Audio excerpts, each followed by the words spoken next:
sare, yarinya mai kyawu ke ba kya kama da bata gari. Ina ta hangowa muna walƙiyar gizon hadirin amarshi.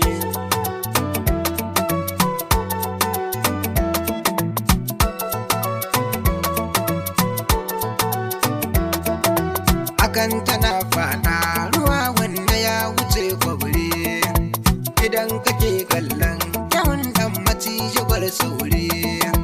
Amma idan ka ji jiki bai ki amsa mai horo, wuya idan ta kai wuya ke sakan jini gori ka fahimta.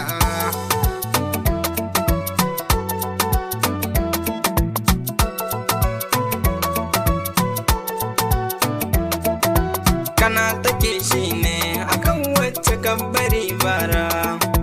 Idan kana sona ka gane ni kai kawa kanka, ka bar ni in so wacce ke rai ko za ta min kyara.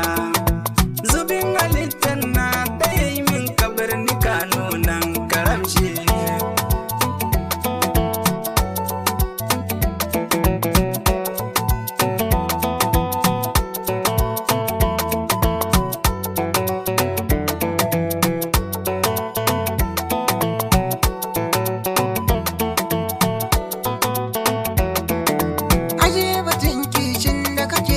Saurari labarina a fari na fara kamar haka ganin tana kaunana, garin ma'an shaida kamar haka sunan ta masu nana.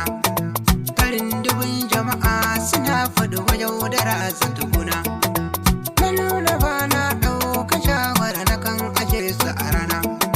Na sha wuya sosai aje sunana ta kaiwa kanta.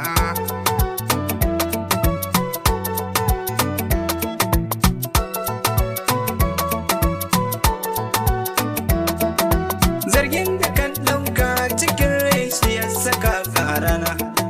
Shi dai masoyi mai shi ne jika da shawara bai rana.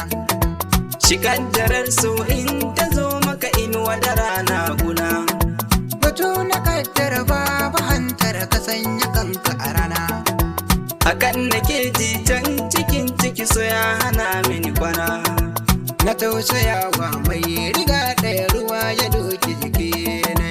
Na samu mai sona dafin santa ya shige raina. Yartin amana ce na ce maka, yartin amana ce ka fushe ta.